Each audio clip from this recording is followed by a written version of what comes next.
Epic Pictures Group өндірісі.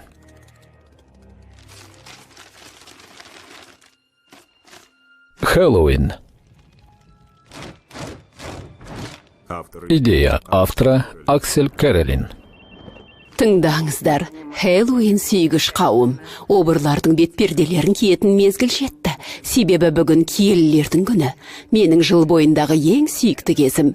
31 қазанда бізге мұстандар мен жындар, сайтандар мен құбыжықтар ағылған кезде кішкентай қаламызға шынымен жан кіреді.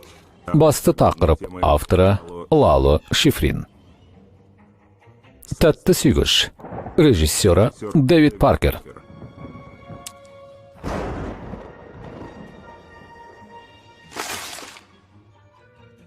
Билли тозақ жасаған түн. Режиссері Даррен Лин Боусман. Жамандық. Режиссері Адам Гирш.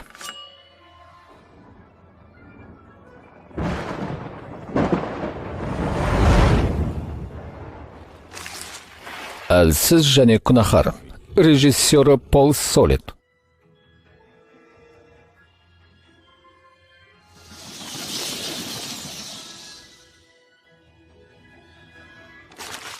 Суық кекесінді елес. Режиссері Аксель Керролин.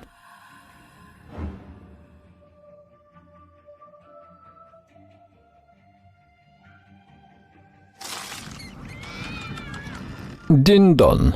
Режиссері Лаки Макни.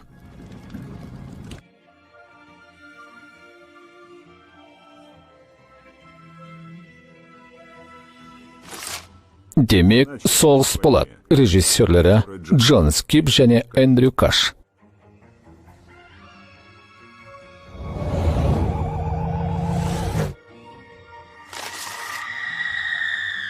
Жұма 31. Режиссері Майк Мендес.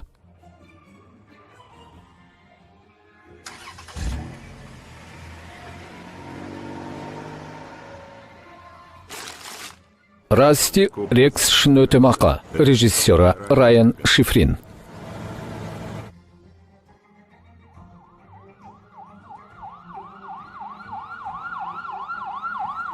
Есірік тұқым.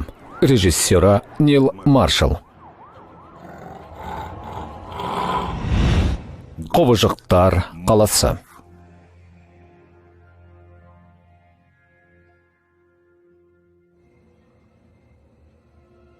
Мереке бастала салысымен, көшелер құжынап алуан түрлі тамұқ әулетіне толып кетеді. Өздерінің қара ниетін жасыру үшін кейбіреулері бетперде киіп жүреді, ал енді біреулері керісінше бәрінің көз алдында көрінбей жүргенді құп көреді. Сондықтан ескертем, тәтті жинап, қарым кампитқанды жақсы көретіндер, естеріңді жоғалтпаңдар және кампиттерді тексеруді ұмытпаңдар.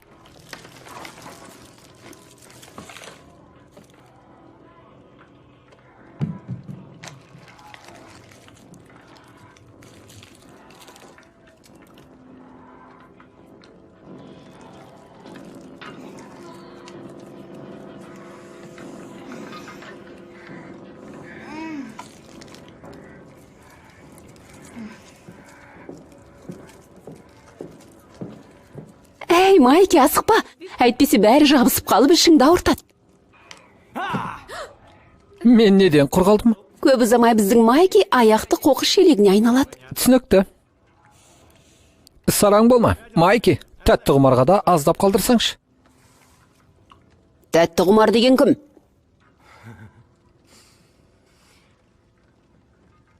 Елу жыл бұрын Тимми Блейк осы көшенің бойында тұрған.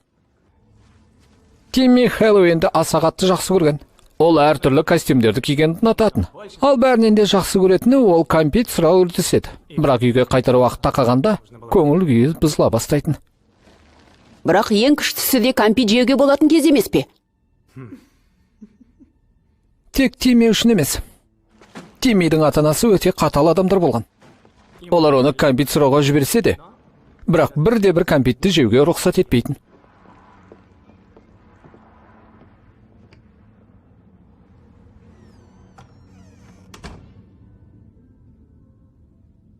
Ата-анасы оған кампит сені жалқау, семіз етеді және тісіңді бұзады деп айтатын.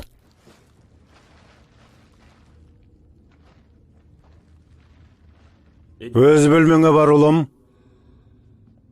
Егер оған кәмпит жеуге рұқсат етпесе, онда оны сұраудың не қажеті бар? Олар кәмпитті не істейді?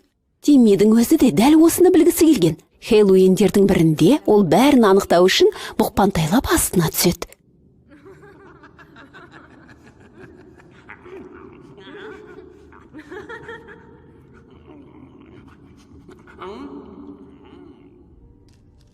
Сен мынандай кәмпитті қайдан алдың? Мен де осындайын жегім келеді.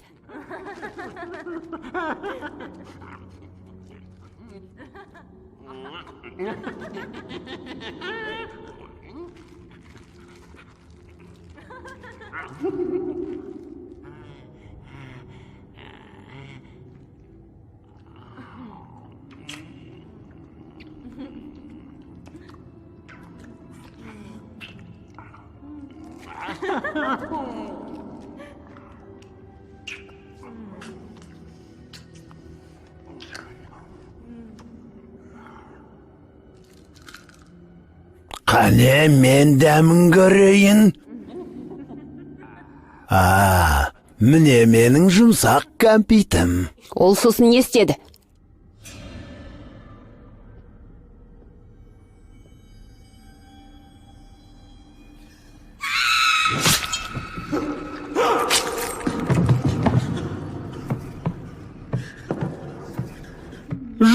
Жоқ. Тек әке шешесін өлтіргеннен кейін ғана Тимми өмірінде тұңғыш рет өз кәмпиттерінің дәмін татты. Оған қатты ұнады. Ол өзінің ата-анасы жеп үлгермеген кәмпиттің бәрін жеп қойды. Бірақ не? Оның тағы да жегісі келді. Бірақ ештеңе қалмады ғой. Қателесесің. Мүмкін емес. Тимми ата-анасының ішін жарып, тапқан кәмпитінің бәрін жеп қойды. Бірақ Не? оның тағы да жегісі келді.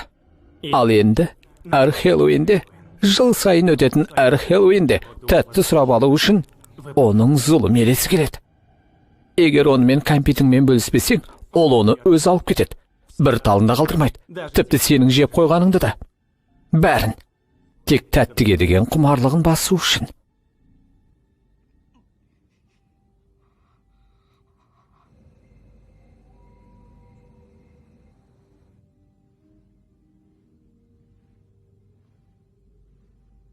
Лиззи, Кайлдың айтқанының бәрі рас па?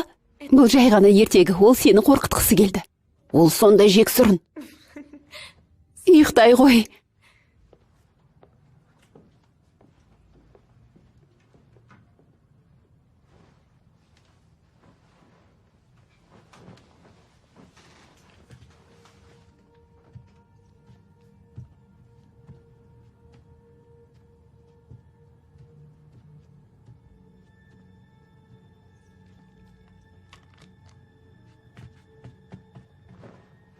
Осы уақытқа дейін олар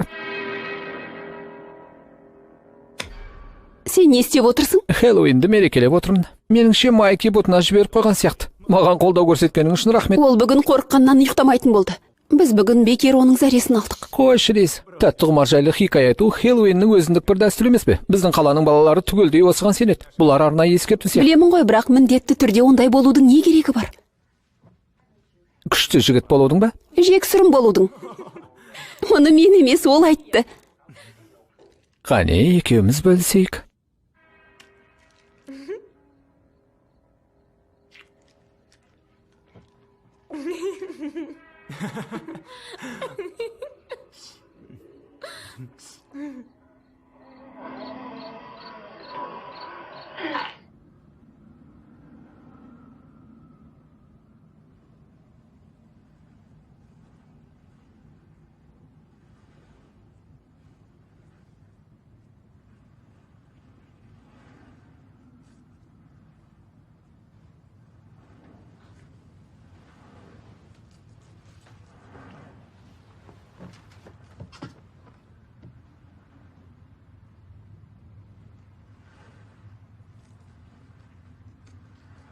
Тәтті ме әлде ащы ма? Тәтті өмір ме әлде ащы өлім бе?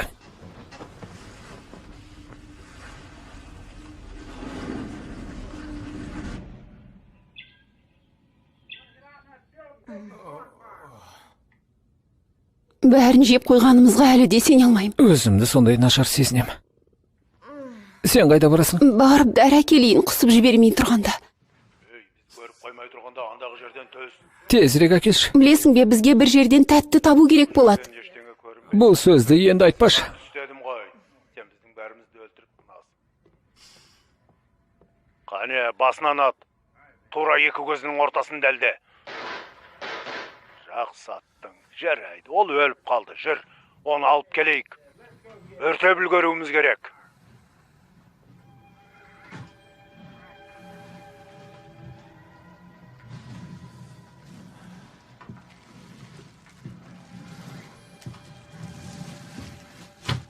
Тәтті ме әлде ащы ма? Майки.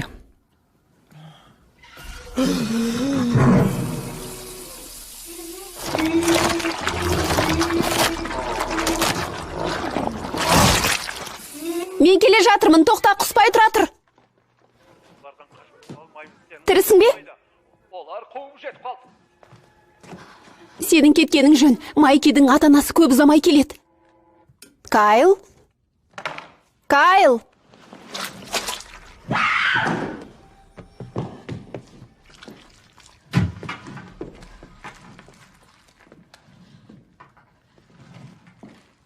Тәтті ме әлде ащы ма? Лизи! Майки!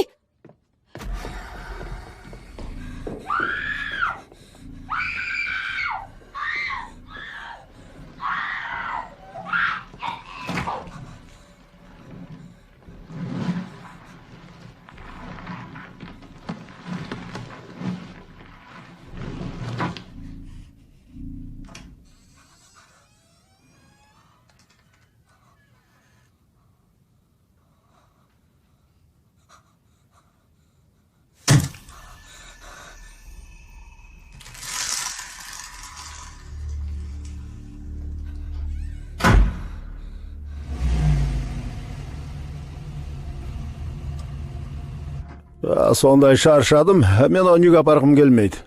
Менің де зауқым жоқ. Әй, құдайым-ай, Оған Майки. дұрыс па, бүгін Хэллоуин, жүр. Мен қатты маспын, оған дауыс көтеруге шамам жоқ. Тәттімірме, аш шөлім бе?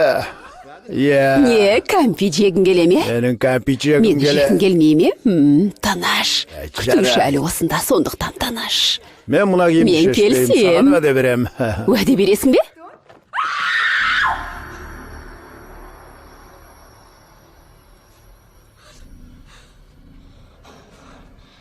Олар менің кәмпиттерімді жеп қойды.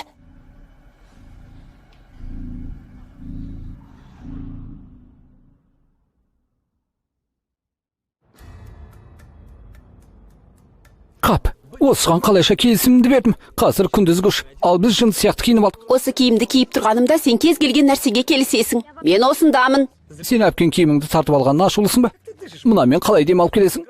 Мен шыдай тұруға дайынмын. Тимеш оған тот. Ақмақпын. Құдайым-ау, Белли. Сенен бір нәрсе сұрауды ұмытып кетіппін. Сендердің аналарың бүгін арнайы киім киді ме? Не? Ол да сенің әпкен сияқты бұзылған қыздың киімін киді ме? Ей! Не? Анаң бірде сені мысық әйел киімінде алып келген есіңде ме? Осы күнге дейін ешкім оны ұмытқан жоқ. Не деген шошқасың? Тәттілерді сұрай бастасақ бола Мынау ма? есі бас па? Әлі кеш батқан жоқ қой. Оған қоса бұл мерекені үлкендерше атап өтетін кез келді. Жыл сайын осылай жасаудың не қажеті бар? Нені айтасың? Ойнау, жаман қылық жасап соған тәтті аламыз. Бізбен бірге, бүгін. Сен кәмпиттерді жақсы көресің бе, солай ма? Иә. Оған қоса осы мерекенді жақсы көресің. Оны мен білем. Себебі сен 6 жасар кішкентай бала сияқты киініп алғансың. Ал Хэллоуинді кім жақсы көрмейтінін білесің бе? Білмеймін. Сендердің көршілерің. Ол сендердің қалай тойлап жүргендеріңді жыл сайын бақылайды.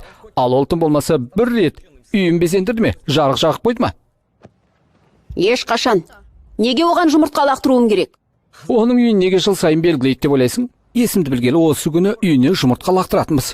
Бұл Хэллоуиннің дәстүрі. Иә, мен де сенің жасыңда болған кезде жұмыртқа лақтырған болатынмын. Әйтпесе мен бәріне сені бұтына жіберіп қойды деп айтам. Бірақ мен жіберген жоқпын ғой. Оны ешкім білмейді.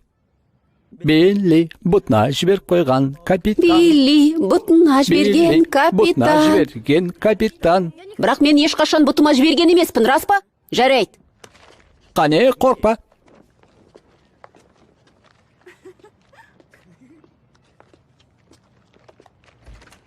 О, сайтан! Тезірек, қашты. Қаштық. Құдайым-ай, Тот. Құдайым-ай. Кешіріңіз, кешірім өтінем. Кешіріңіз. Кешіріңіз. Киімің тамаша.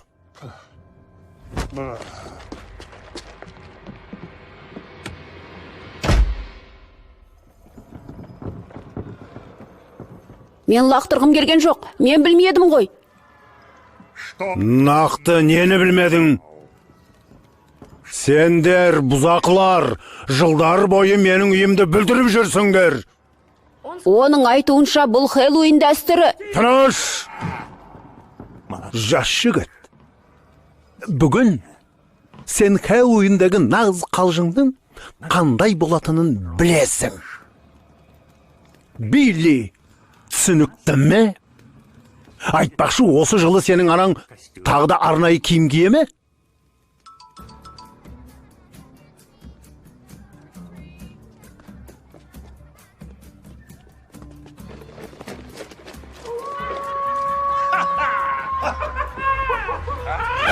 Иә. Ханымдар, Хэллоуин құтты болсын.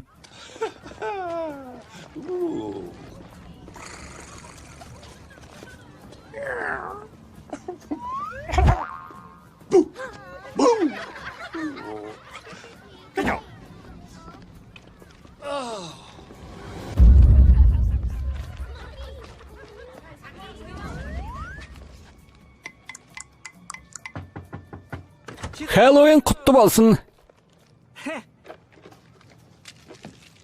Кәмпит деген тісті құртады. Ал оған жол беруге болмайды. Тісіңді тазалауды ұмытпа. Фу, не деген ақымақ.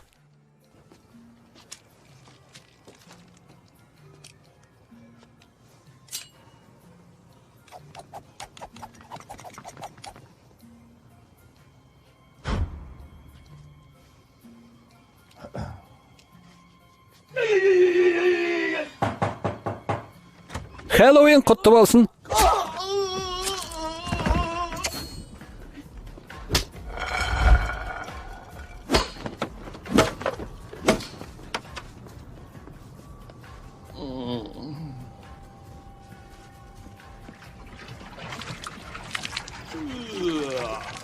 Не болып жатыр? Билли, не істеп жатырсың? Әй, Билли, бұзық бала. Не істеп жатырсың? Бұл не, жанармай ма? Қалжыңдап тұрсың ба? Бұл жерде жалғыз өзің не істеп жүрсің? Бұл күлкілі емес. Кішкентай сұмырай.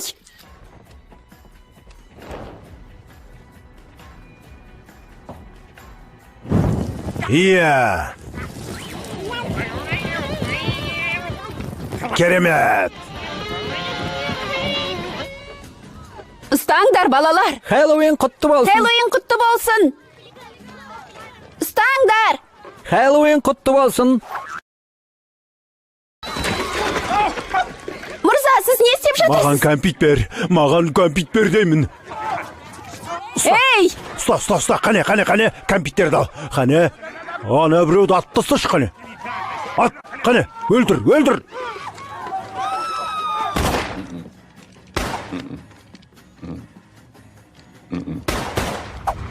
Ай, ауырып барады, кеудем қысылып барады. Құдайым, не боп қалды? Жүрегім ұстап қалды.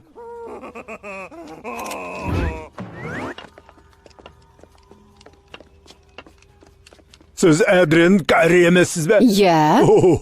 Сіздің қолтаңбаңызды алсам бола ма? Мен жанкүйермін, сіздің үлкен жанкүйеріңізбін. Жарайды.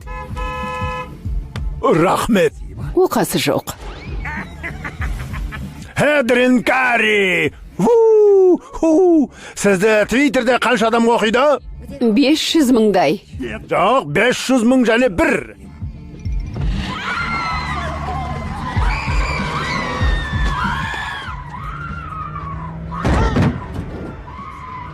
Жарайсың осылай, бас оларда, сол керек өздеріне.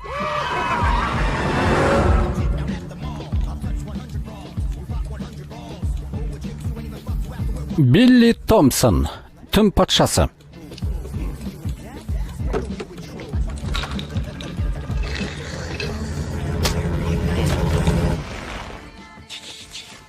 Басып қалады қазір.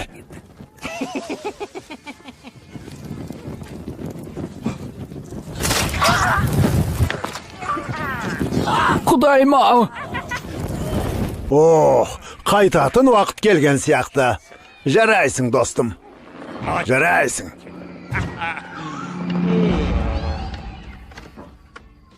Жұмысты жақсы орындадың, Мордекай. Ал енді босатшы біздің қонақта. Не? Сіз маған нағыз ойынды көрсетем деп едіңіз ғой. Меніңше көрсеткен сияқтымын, және сені үйіңде күтіп қалған сияқты. Сондықтан балақай үйіңе бара ғой. Білесің бе, енді сенің анаңның бос уақыты көбірек болады. Бірақ сені уайымдама, мен үнемі жаныңда боламын.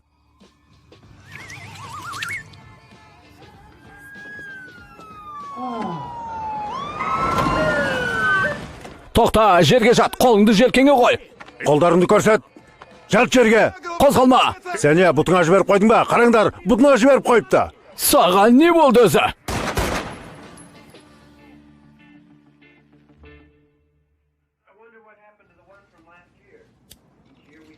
Қызық, алдыңғы жылғыларын не істейді екен? Біз жыл сайын гүл алу үшін ақша құртамыз. Гүлдер солады ғой. Қарауыл немесе басқа біреу оларды лақтырып тастады. Осында келеміз. Ал алдыңғы жылғылары жоқ. Гүлдерді қайта жинап алады. Қара, күшті емес пе? Кейін бір жылдан кейін оларды қайта. Сен жиіркеніштісің. Біз кино көріп отырмыз ғой. Сатып алдық екен.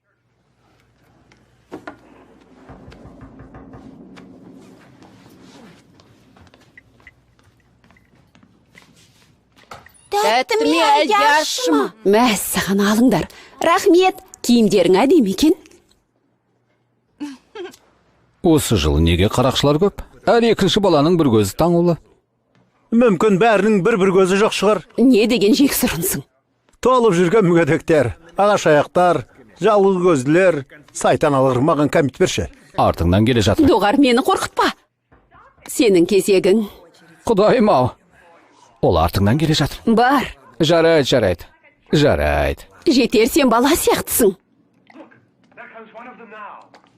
Жарайды, барып ашайын.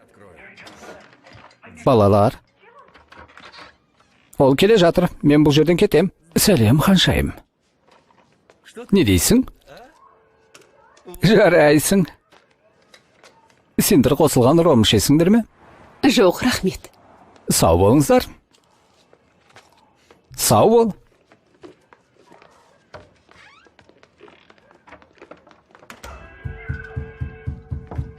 Не, ойларыңды өзгерттіңдер ме? Ай, жалмауыз. Күшті. Тәтті ме әлде ащы ма? Нельсон, сен массың. Оны қыздың өзі айтуы керек. Ақымақ. Тәтті ме әлде ащы ма?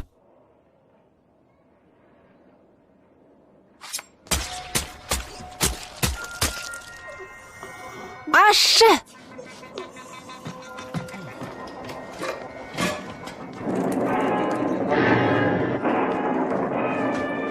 Нельсон! Құдайым-ай! Не болып қалды? Құдайым-ай! Не болып қалды деймін? Неге айғайлайды? Жаным, не? Құдайым-ай, не болып жатыр? Жаным, қалайсың? Өлмеш, сүйіктім, өлмеш. Жедел жәрдем шақырамыз тезірек. Кішкентай қыз болды ғой, сайтан. Қап, қарғысатсын. Мен жедел жәрдемге қоңырау шалайын. Не болып кетті өзі? Мен білмеймін. Ауруханаға бару керек. Сендердің естерің дұрыс па, сүмкімді бер. Көлікті алып келейін. Нельсон, жаным, өлмеш.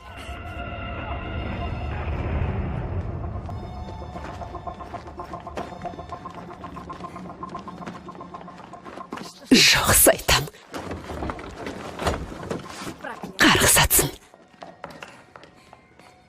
Сайтан алғыр. Қап. Құдайым-ай. Қап.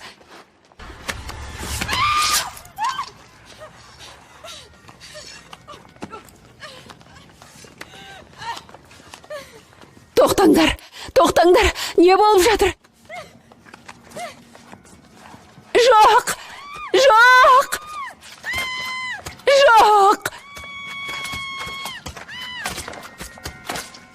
О, Құдайым!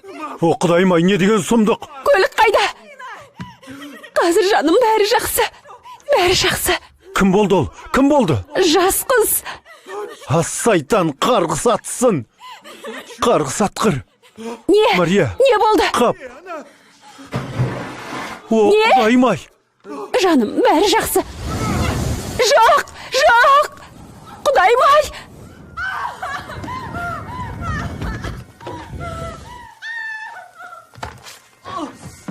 Тышқан уы.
Суреттер мен бейне жазба жоқ.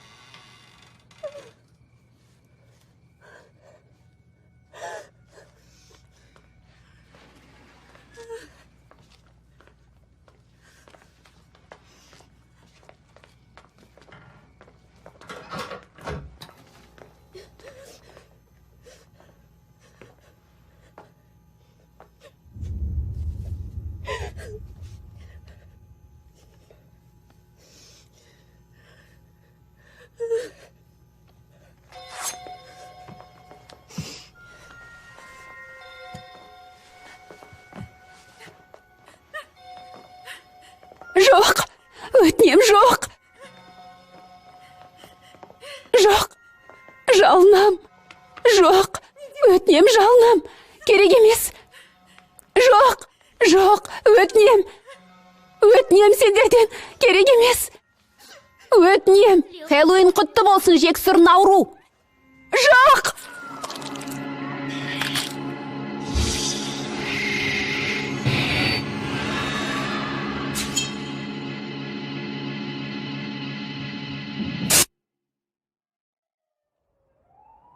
Ал енді қаланың ең жаман жерлерінде тұратын қоғам қалдықтарына арналған ертегі.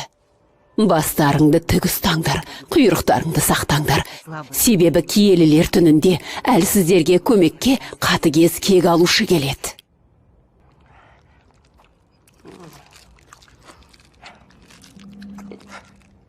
Күнә.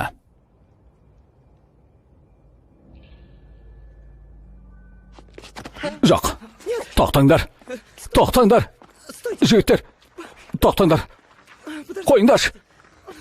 Өтінем, тоқтаңдар. Шериф, компьютерді ұрлау үшін тым кәрі емессіз бе?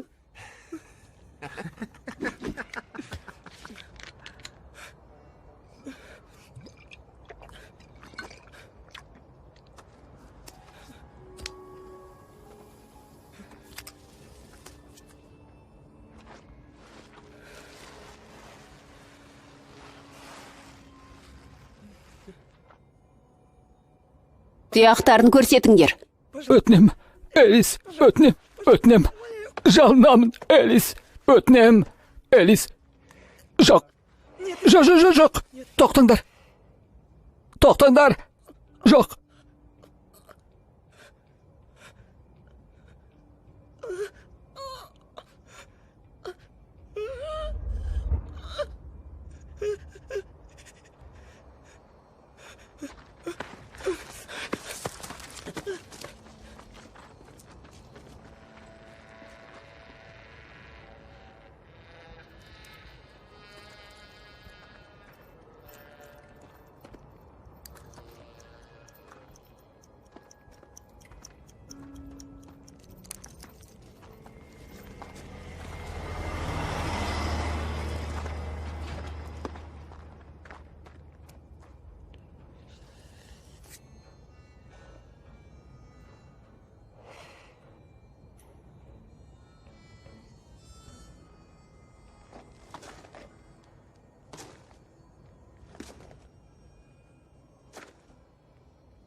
Біз таныспедік.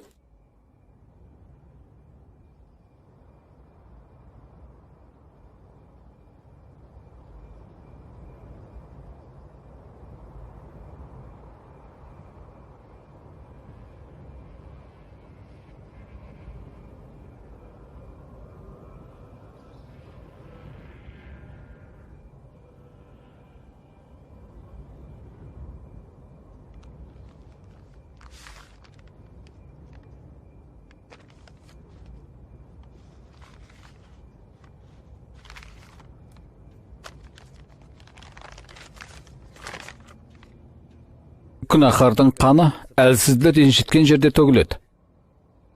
Сен андағы киімді киіп, құбыжыққа айналып кеттім деп ойлайсың ба?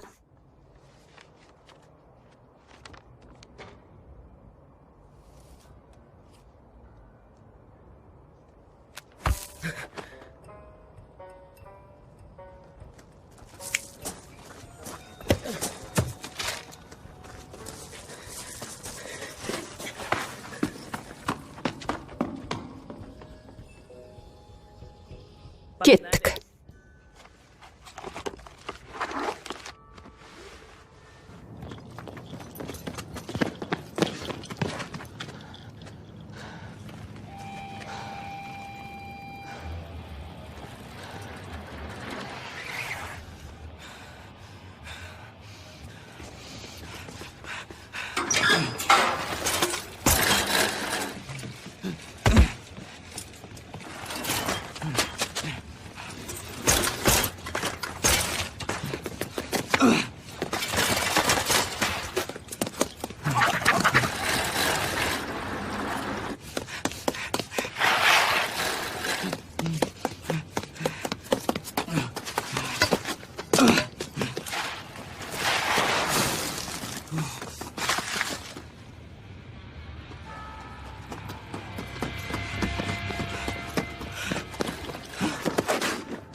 Апа! Әке!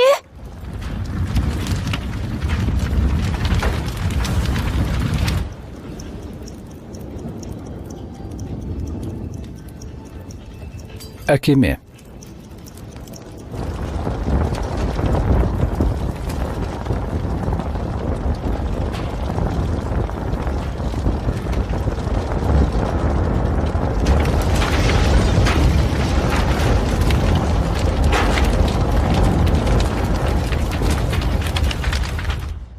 Сен бейшара Джимми Хэнсонсың. Олар сендерге ештеңе істеген жоқ қой. Ұстаңдар оны.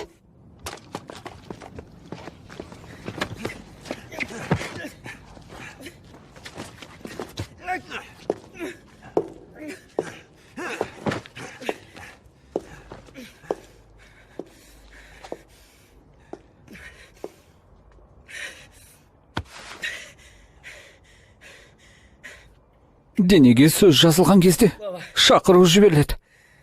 Оларды қылмыс жасаған жеріне қайтар. Ұрғаны! Жап аузыңды.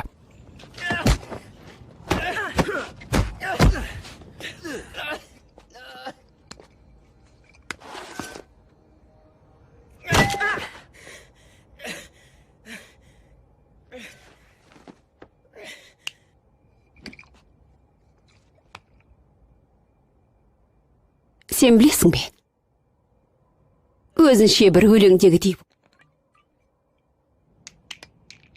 Сен, біз,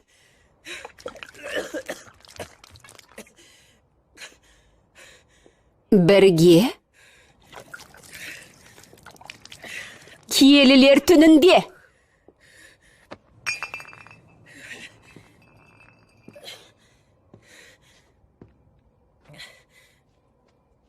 Бұл жерде құбыжықтар жоқ. Тек мен ғана.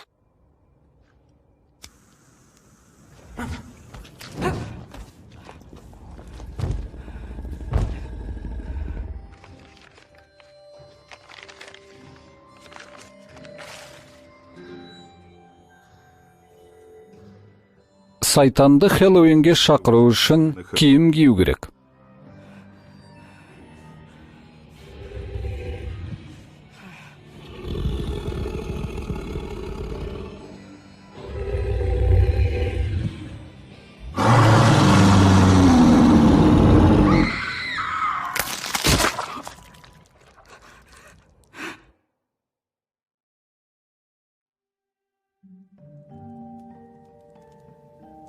Бүгін әруақтар жерге түседі. Хэллоуинге адамдар неге арнайы киім киетінін білесіңдер ме? Өлгендер кімнің тірі екенін білмес үшін. Бұл солардың түні, алайда көбісі тірілердің арасында жүргенді жақсы көрсе де, кейбіреу өздерін ешкім көрмегенін жақсы көреді. Соны бәрінен қатты жек көретін, көңілі мүлде қаламайтын бір әруақ бар. Мэри Бейлиді өмір бойы бәрі мазақтаған екен. Ол қиналып қайтыс болды. Жек көргендіктен. Себебі оның түрі ұсқынсыз еді. Ұсқынсыз. Бірақ ендігі күлетін кезек соныкі. Мэри жыл сайын басқаларды қинап, мазасын алу үшін Хэллоуинге келеді. Сондықтан кішігірім ескерту жасайын. Егер қайтар жолда жалғыз болсаңдар, және зұлым күлкі естісеңдер, сосын соңдарынан біреу ілесіп келе жатқан сияқты болса, онда арттарыңа бұрылып қарамаңдар. Себебі егер бұрылып қарасаңдар, өзін байқап қалғандарыңды көреді де, сендердің көздеріңді ойып алады. Бәрекелді, жарайсың. Өте күлкілі жарайсыңдар, достар. Сені шошытудың бірде-бір мүмкіндігін жібермейміз. Осыған бәрін қатыстыңдар ма? Біз жай қарап тұра алмадық. Сені қорқыту сондай оңай. Қазір Хэллоуин болып жолдарың болды. Күлімдеш, жаным менің. Апа, алып қояйық. Қалғың келмей ме? Жоқ, бәрі жақсы. Аз ғана іштім ғой. Сен не? Сен әлі ескі көлігіңді айдап жүрсің бе? Мен ескі көлігімді жақсы көрем. Сау болыңдар. Кеш жақсы болды, сау болыңдар. Рахмет. Сау бол. Қойыңызшы, апа, мен білемін ғой. Хэллоуинге келгеніңе рахмет. Хэллоуин сіз үшін маңызды мереке. Жарайды. Қайырлы түн, апа. Абай болыңдар. Жақсы. Жаңа жылдың алдында кездескенше. Иә, әлбетте.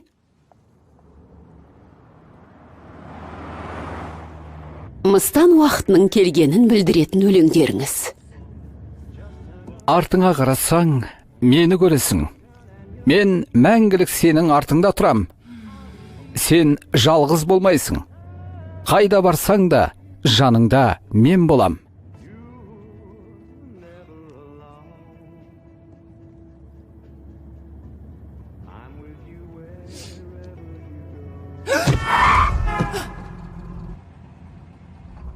Қап. Құдайым ой. Жарайды.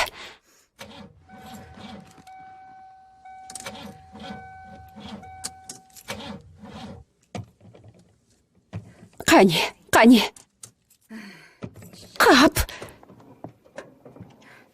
О, Құдайым. Сайтан. Ай. Көрейік. Ай, қап.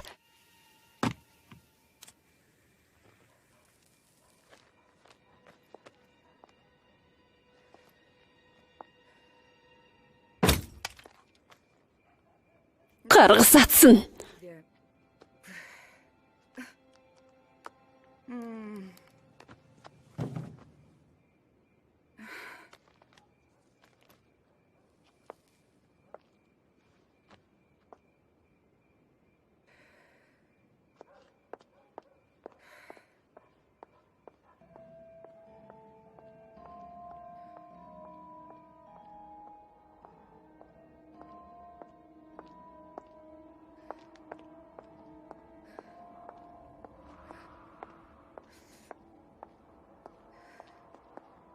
Абайла, аяғыңның астына қара.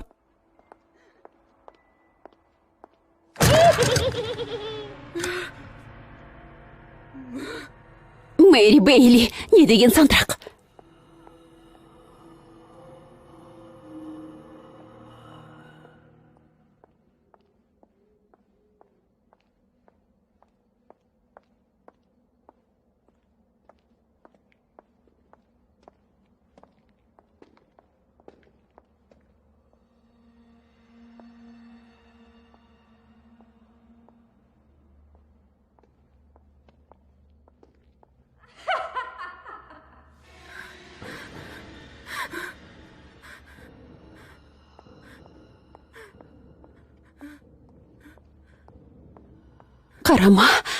Қарама.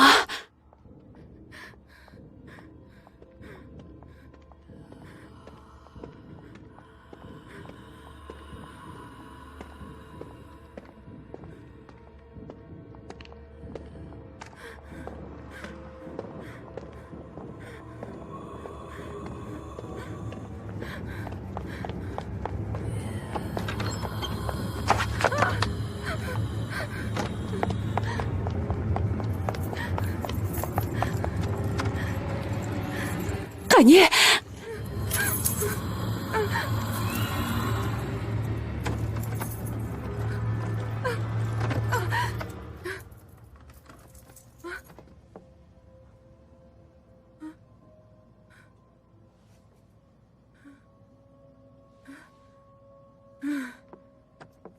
Құдайым.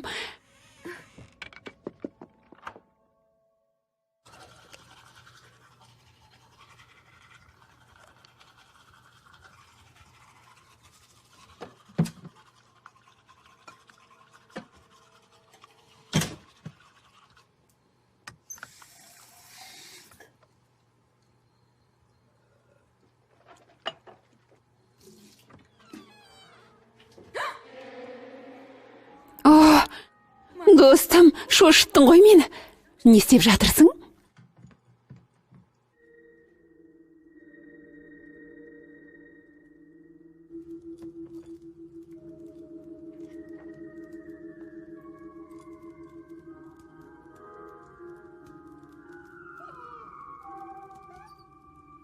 Не болды, достым? Қайда қарап тұрсың? Не болды? Достым, қайда барасың?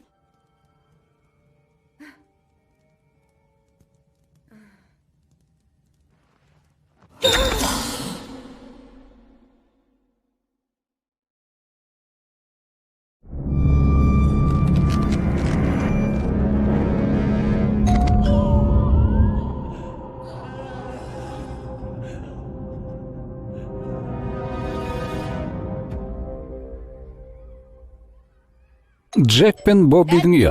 Алдыңғы жылғы Хэллоуин.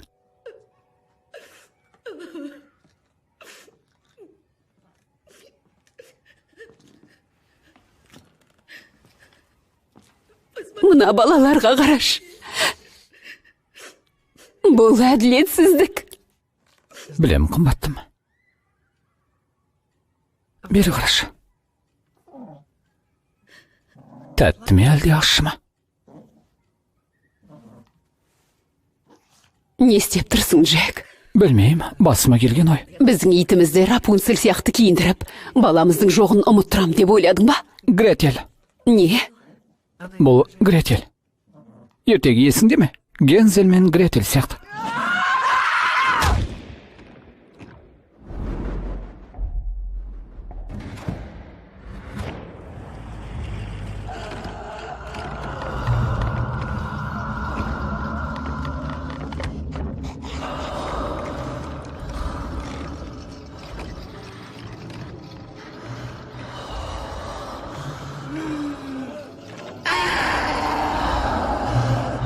Менің балам қайда? Менің балам қайда? Джек пен Боббидің үйі. Қазіргі Хэллоуин.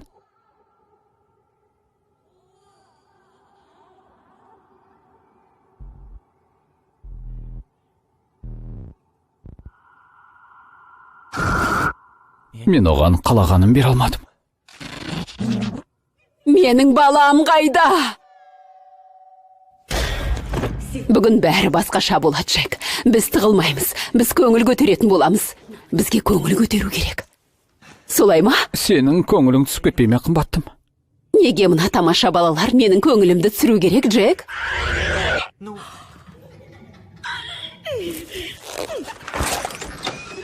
Ал, сәлем балапандарым. Кім болып киіндіңдер? Мыстан, мен сайтанмын. Мен басқа әлемнен келдім. Расында солай ма? Сыпайылықты қоя тұрайық, сендер мұнда кәмпит үшін келдіңдер ғой. Иә, керемет. Гензелдің қолында кәмпит толып тұр. Бірақ біз оны бордақылау үшін жегіземіз. Содан кейін қарындасы Гретельді жеп қойғандай өзінде жейміз.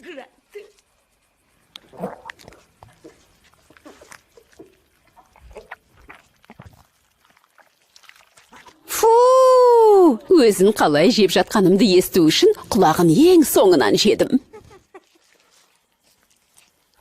Гензель? Кәмпит жегілерін келе ме? Мен алам, көбірек ал. Мен де алайыншы.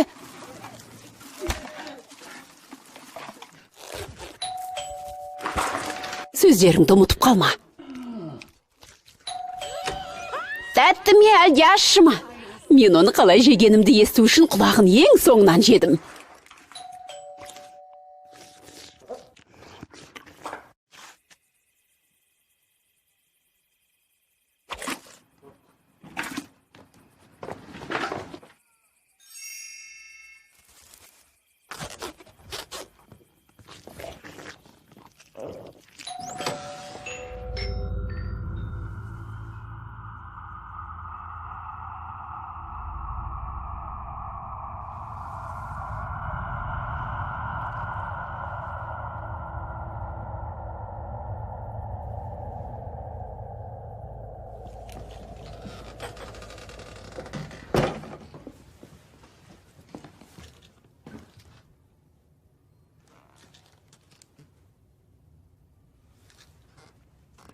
Мүмкін осымен аяқтармыз. Ертерек жатып ұйықтасақ, барлығын ұмытайық.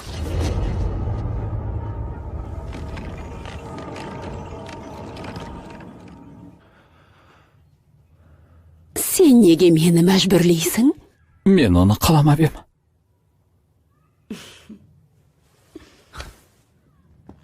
Сүйкімді емес пе? Мыжап жеп қойғым келеді. Мен тәтті тоқаш пісірем.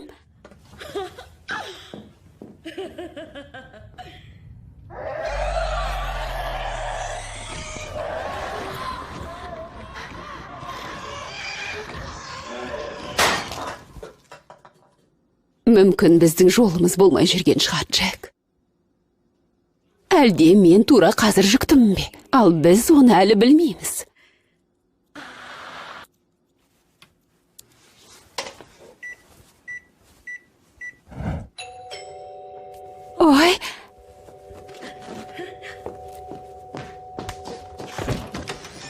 Хэллоуин құтты болсын.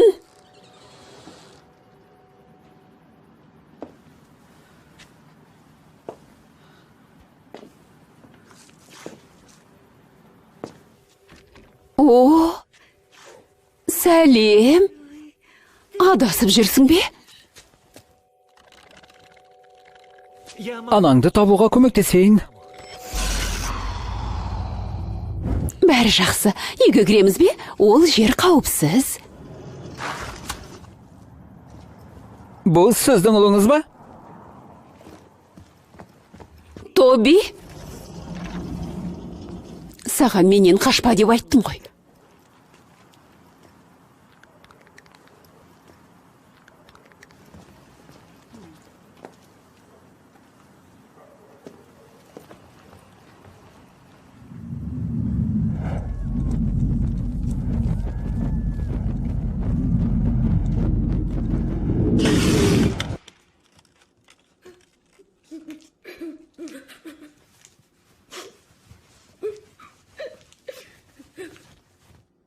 Менің қай жерімде кінәрат бар. Мүмкін біз сияқтылардың баласы болмау керек шығар. Сенің маған жасағандарың. Мені қинағаным. Балаға қиянат жасауыңа жол бере алмайым. Мен дәрігерге бардым. Ол мен балалы бола алмайтындай етіп жасады. Не? Өте өкінішті.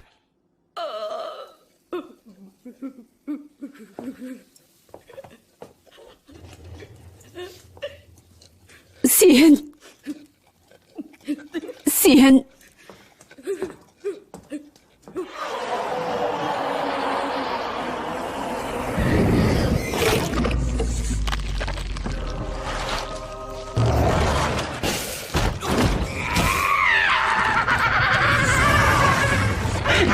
Өтінемін. Жоқ. Жоқ.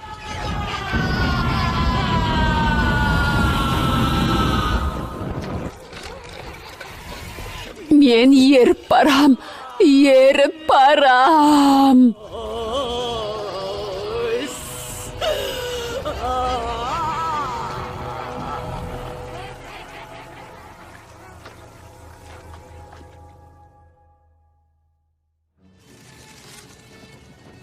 Үрей елігі.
Өлілердің ұйқысын бұзған кім? Қане айтыңдар. Ол сендер ме, жігіттер? Бұл не бәле? Кеттік. Бұл не? Кет бұл жерден.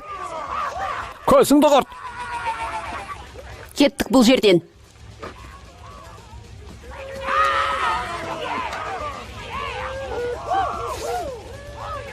Осы да жетер.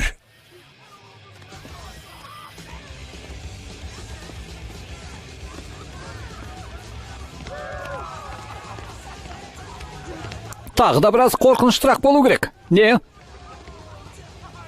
Сәлем, дәрігер мырза. Халің қалай? Музыканы ақырынырақ қоя аласың ба? Не? Кешір, онша естімей тұрмын. Музыканы кішкене ақырынырақ қоюыңды өтінем. Достым, қуана көмектесер едім. Бірақ қазір Хэллоуин. Менің ең сүйікті мерекем. Бұл қасиетті мереке. Соны айтам. Сен түсінесің ғой, солай ма? Қарашы өзіңе, мына мәйітпен және дәрігермен, вампирлер және басқа да қоқыстармен жақсылап дайындалдың. Тыңда, мен осы экспозицияны жасап жатқанымды білдіңдер.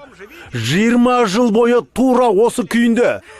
Иә, онысы көрініп тұр. Өтінем, мына музыкаларыңды өшірулеріңді сұраймын. Ал сен сүт фабрикаңды жауып қой. Кетші әрі кәрі шал. Достым, тоқта, мерекені бұзбаш. Өтінем. Тамаша іс-шара. Сенің кесіріңнен және мынаның кесірінен адамдар оны тамашалай алмайды.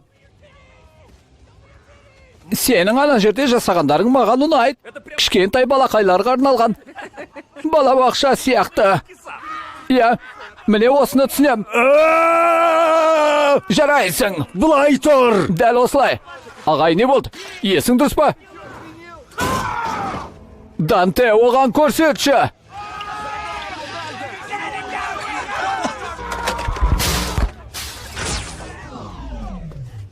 Есек.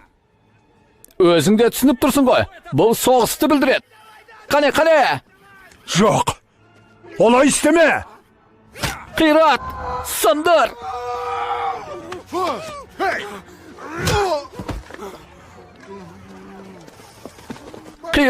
Қиратыңдар.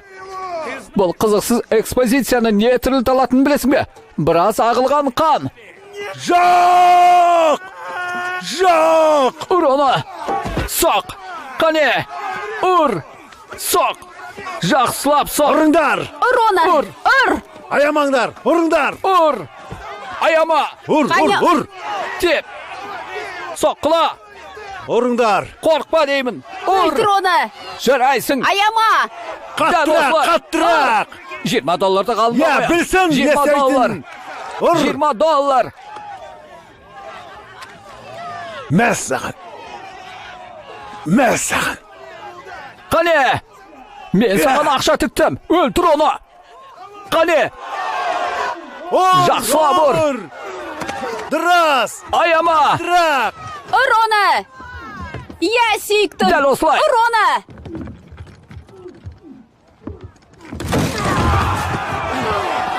Ұр оны, жаным, ұр. Дәл осылай. Аяма. Ұру керек. Қуып жүріп ұр. Ұр. Өлтір оны. Аяма.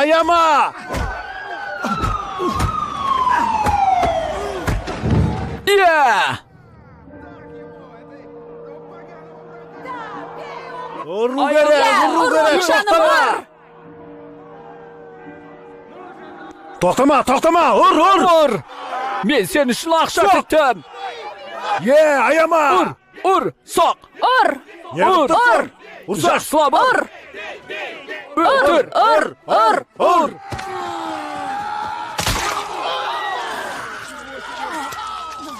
Не? Мәссаған.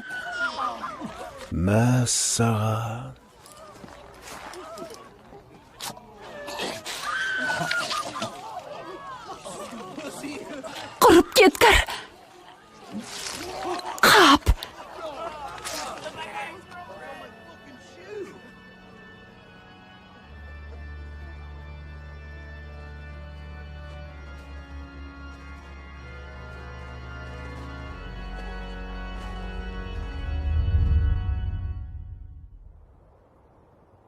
Ерте заманда осы түні аруақтар әлемі мен тірілер әлемінің арасындағы перде сәл көтеріледі деп ойлаған. Сондықтан абай болыңдар. Өзіңіздің киіміңіз қаншалықты қорқынышты деп есептесеңіз де, одан да қорқыныштысы жаныңыздан табылады. Және Хэллоуин мерекесінде ештеңе көзге көрінгендей болмайды.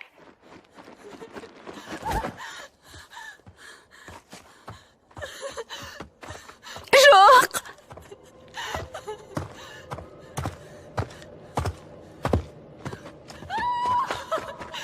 Жоқ, өтінем.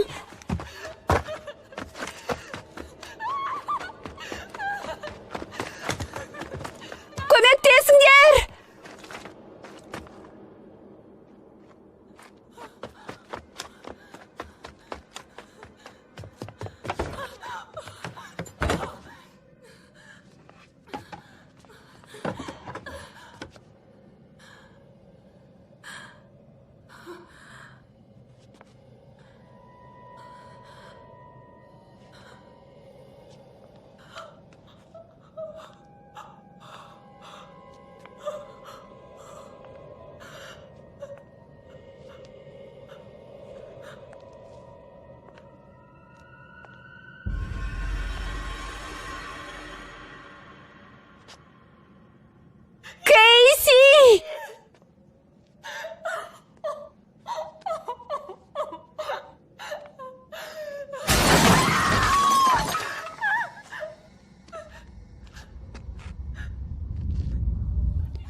Сәлем, жоқ.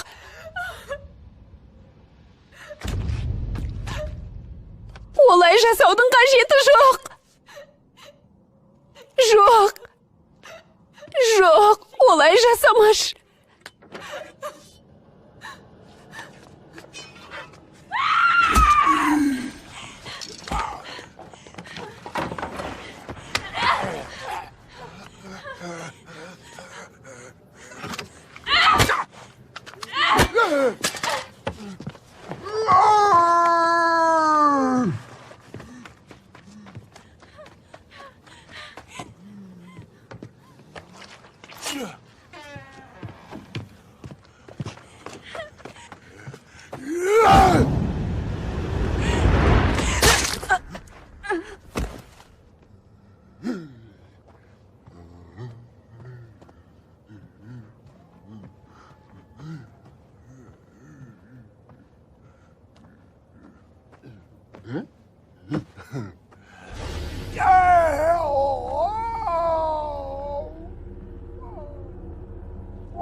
Сәлем.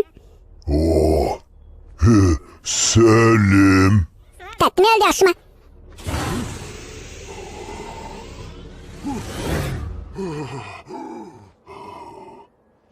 Тәттім әлде ашыма? Мен білмейм. Тәттім әлде ашыма? Тәттім әлде ашыма? Тәттім әлде ашыма? Бірақ мен білмейм. Тәттім әлде ашыма? Тәттім әлде ашыма? Білмеймін дейм, білмейм. Тәттім әлде ашыма? Тәттім әлде ашыма? Білмейм, кетш бар. Е.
Mən sağam.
Tətmə əldə aşma.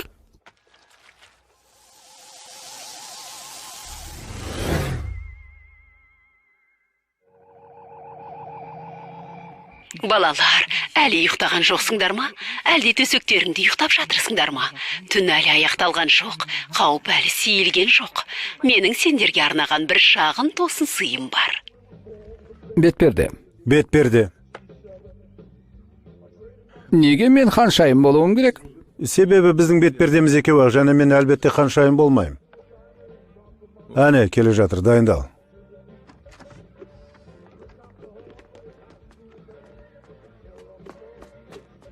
Ох, құдайым. Сенің әкең миллионер болса, қандай болатын елестете аласың ба? Туған әкең. Не деген бұзылған бала?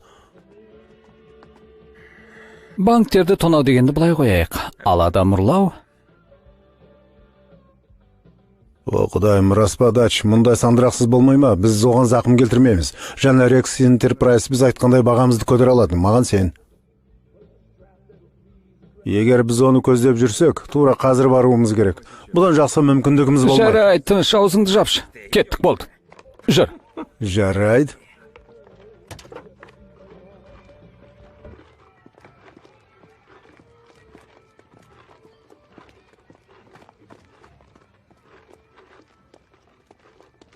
О, сен қандай сүйкімдісің. Маған сенің киімің ұнайды. Міне ұста, көңіл көтер. Хэллоуин құтты болсын.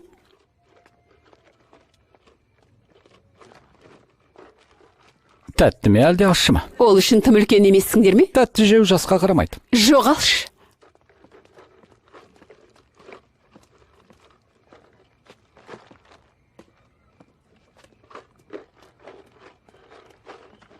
Сәлем, балақай. Айғайлама, қашпа. Біз саған тиіспейміз. Сенің компьютеріңді тартып алайын деп те жатқан жоқпыз.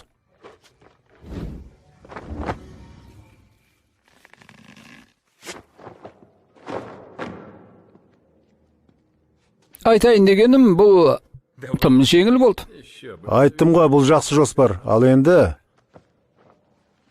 ең қызықтысы, достым, сен өзіңді жақсы ұстадың. Қазір сенің әкеңе қоңырау шаламыз. Және егер ол сенімен сөйлескісі келсе, әкеңе «Сәлем, әке, бәрі жақсы» деп айт. Жарай ма? Түсінікті ғой? Ей, не? Бер, маған бер. Тыныш отыр. Шулама. Қоңырау шал.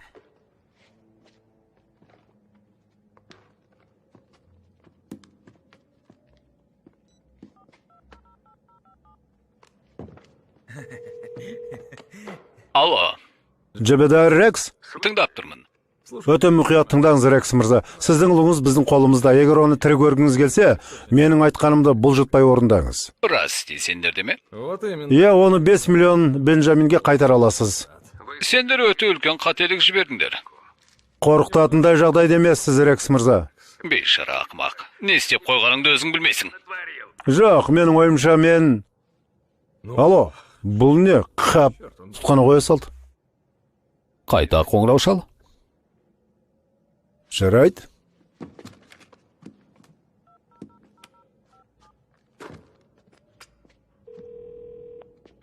Алло. Сіз неге тұтқаны қоя салдыңыз? Біз сіздің ұлыңызды қайтару жөнінде сөйлесіп жатырмыз ғой. Қызықтырмайды. Бұл нөмірге қоңырау шалмаңдар. Тыңда, мен бұл жерде ойын ойнап тұрған жоқпын, құрып бәткір. Қап, қырсық. Есті жап.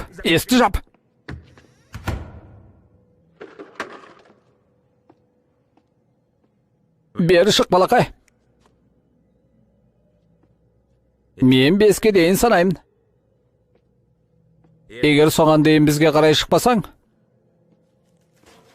қатты өкінетін боласың.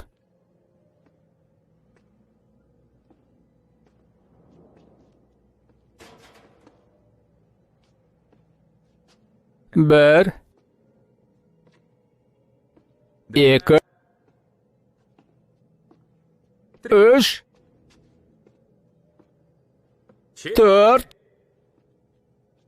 Жарайды, өзің кінәлісің. Тоқта, мен... Алып таста оны, менен алып таста. Ей!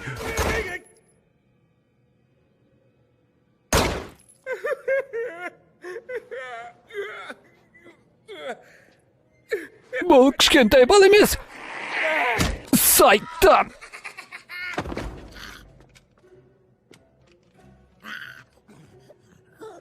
Жоқ. Атпа. Жоқ.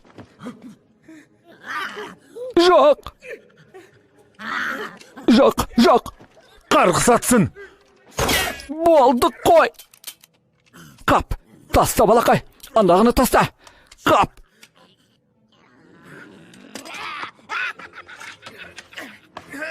Мен сенің басыңды жұламын, кішкентай сайтан.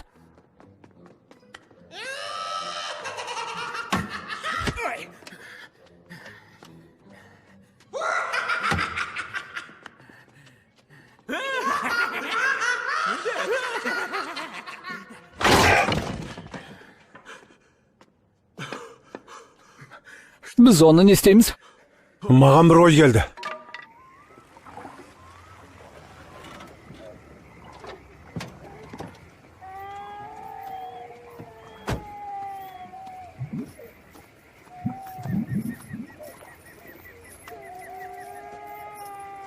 Болады. Тоқта, мен олай істей алмаймын. Нені істей алмайсың? Мазақтап тұрсың ба? Бұл құбыжық қой. Жұмалақтарымды жұлып ала жаздады. Достым, бұл не? Қандай құбыжық бұлай жылайды? Мен тек қарап көрейін, тексерейін.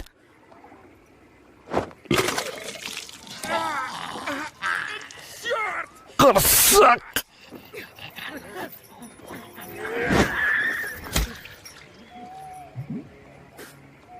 Мәселе шешілді.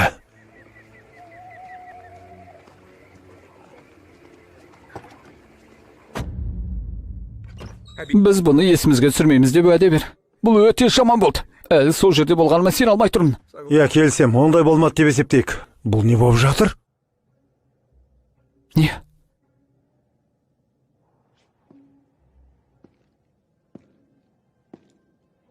Не болып қалды?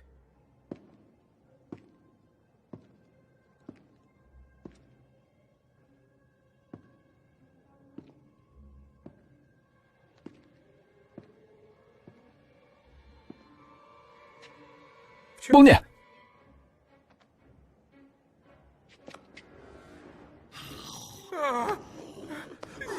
Жоқ. Қарғыс атсын. Алло. Алло, бұл тағы да менмін ғой. Олыңызды алып кетіңіз. Мен олай ойламаймын. Өтінем сізден жалынам алып кетіңізші. Енді ол сендердікі. Өз бағаңды айт, қалағаныңды сұра, өтінем. Түсінген жоқсыңдар ма? Мен ақыры азатпын. Ол осыдан 5 жыл бұрын киелілер күні кәмпит сұрап келген, содан бері кетпеді. Жарайды, бір сұрақ. Сен неге оны ұлым деп айттың? Сен не жайлы ойладың? Ол сенің ұлың емес пе? Ол сенің ұлың емес! Біз осы күнге дейін тұтқында болдық. Не? Ол сендерді ешқашан босатпайды. Айтпақшы, оны жиі тамақтандырып тұру керек, немесе ол тамақты өзі табады. О, тамақтандыру керек. Өте тамаша. Рахмет саған.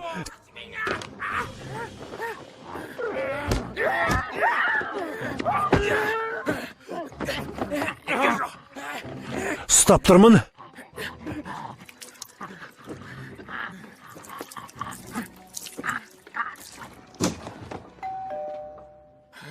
Тәтті ме әлде ащы ма? Құбыжық.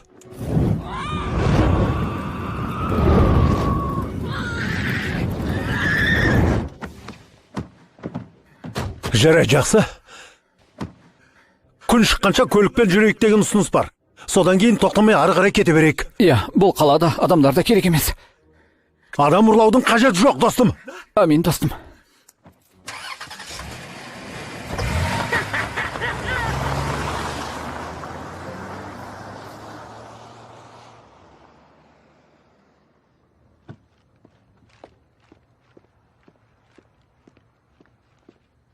Дач, жалқау неме. Кешір, құлпынай коктейлі болған жоқ.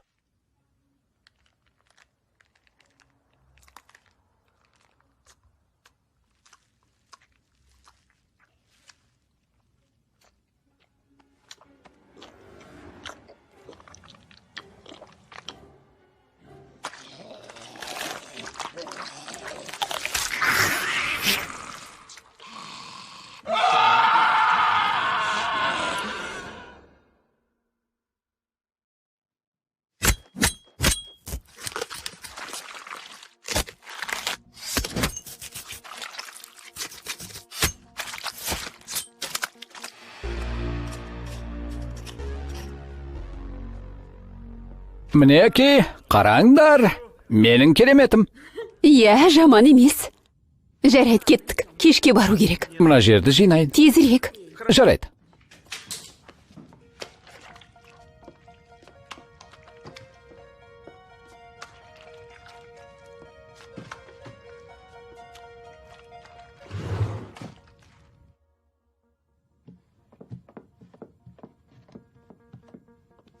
Жаным, сен дайынсың ба? Рэй! Рэй! Бұның не? Рэй! Доғар! Жоқ! Жоқ! Жоқ! Рэй! Не?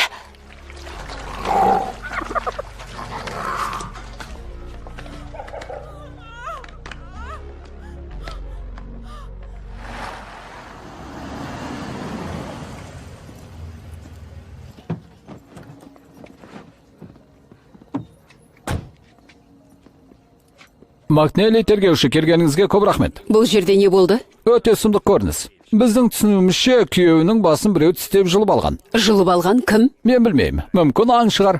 Әйелінің үрейі әлі басылмады, бірақ ол сурет салуға көмектесіп жатыр.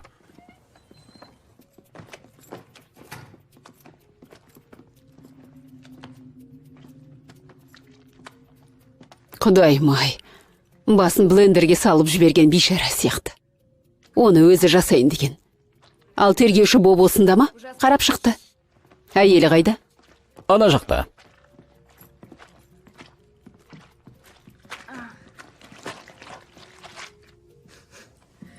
Ханым, мен Макнелли тергеушімін. Күйеуіңізді өлтірген қылмыскерді жазалау үшін қолымнан келгеннің бәрін істеймін деп уәде берем. Тергеуші, сіз бұның не екенін елестете де алмайсыз. Меніңше бұл қорқынышты түс, себебі менің ана жақта көргенім мүмкін емес.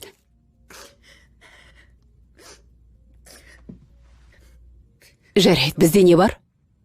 Сіз қазір сенбейсіз. Көрсет. Міне.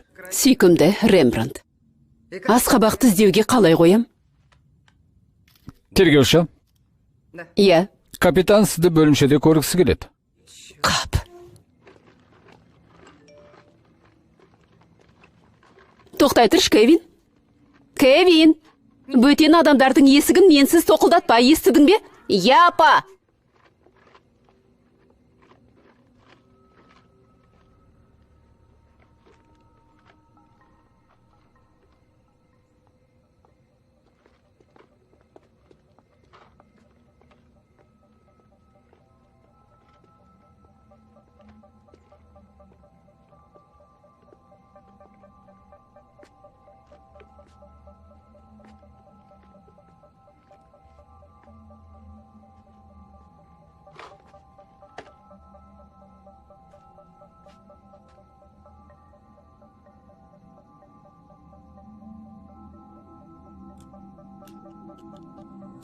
Апа! Кевин? Ақырын! Бұл не?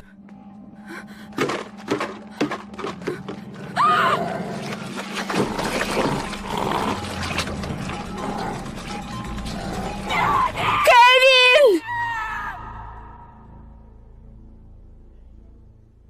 Мен ештеңе істеген жоқпын. Бәрің де солай айтасыңдар. Жүр. Не итересің? Итерме!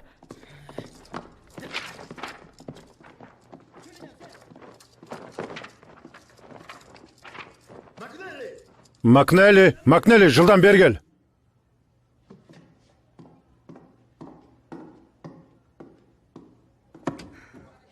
Есікті жап есікті. Орындыққа отыр. Күніңіз ауыр болды ма? Мен білмеймін. Сен қалай ойлайсың? Мұна қарғыс атқан қалған не болған? Бұл Хэллоуин, мырза. Сандырақ, бос сөз. Жыл сайын Хэллоуин кезінде бәрі осылай жынданады. Қалжыңсыз. Мұна баянхаттарға қараш. Мұна жерде соқыр балалардың шабуылы, бірін-бірі соққыға жыққан көршілер, балаларды ұрыпты, әжелер түнгі дүкендерді тонапты. Тіпті басқа әлемнен келгендерге жазылған баянхат бар. Бұл қаланың есі ауысты, Макнелли. Және сен бәрін түзеуің керек. Тек құйрығыңды орындықтан көтер де, өз жұмысыңды дұрыс атқара, әйтпесе сені әдеп полициясына дереу қайта ауыстырып жібергенде басың айналып кетеді. Құп болады, капитан, орындайым. Жақсы, бірнеше оңбаған қылмыскерді менің алдыма алып кел. Сендерге не болған? Бір бала тым көп шоколад жеп қойыпты. Иә, сосын өзінің күтушісін жеп қойыпты. Не деген сұмдық? Айтпа дейім. Макнелли, тоқта, мынаған қара. Мен денеден тістің іздерін байқап өлшедім. Және білесің бе, басын тістеп алғанның аузы мынадай. Иә, менің бір күдіктім бар. Бірақ содан кейін мен деректерімді компьютерге салып тістердің 3-ті үлгісін жасап шығардым. Шыққаны міне мынадай. Таныс па? Тамаша жасалған жұмыс. Мен саған қарызбын. Маған ішімдік сатып алып бересің. Ойланып көрейін, кетуім керек.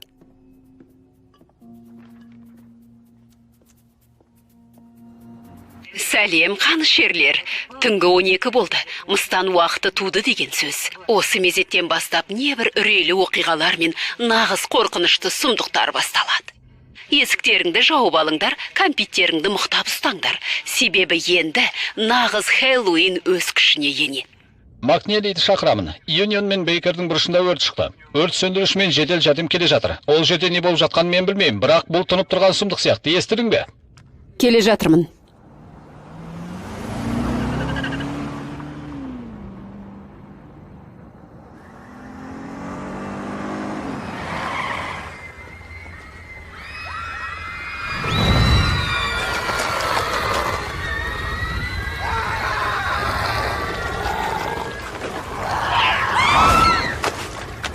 Қарғыс атсын.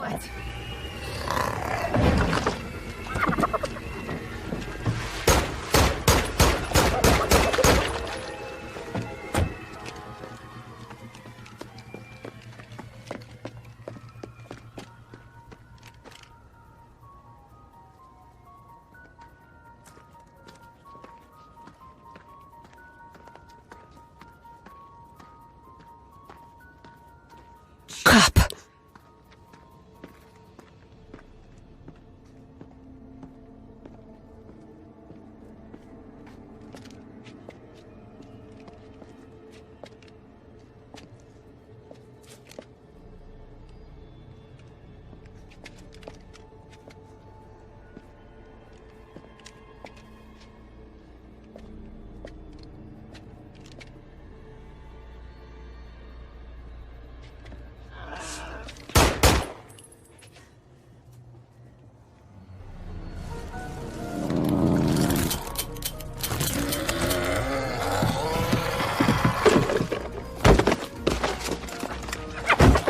Макнелли!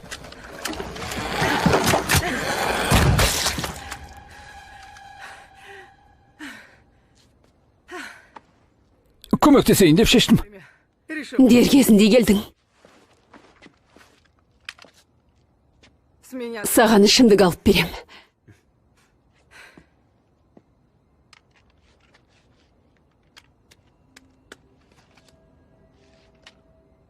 Супер асқабақтар.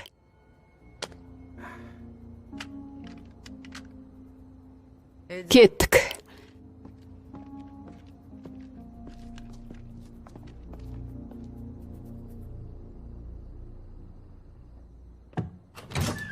Біздің тінтуге рұқсатымыз бар.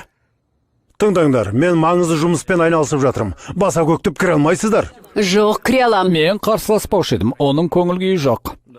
Ал онда кіріңіздер. Сонымен, майлы, супер асқабақтарды қайда өсіретініңізді көрсетіңізші. Осында келгендердің бәріне фирма құпиясын аша бермеймін ғой. Былай қарай.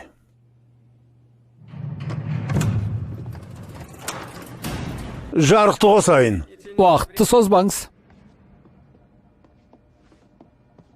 О, құдайым. Қарғыс атсын. Онда тұрған не бар? Асқабақтар өсіп тұр.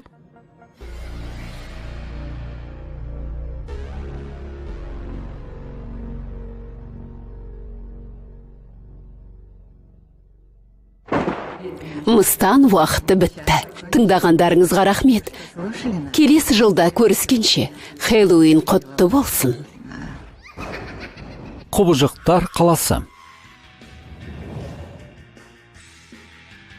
Бен Вульфке арналған. 1980-2015 жыл. Фильмнің соңы.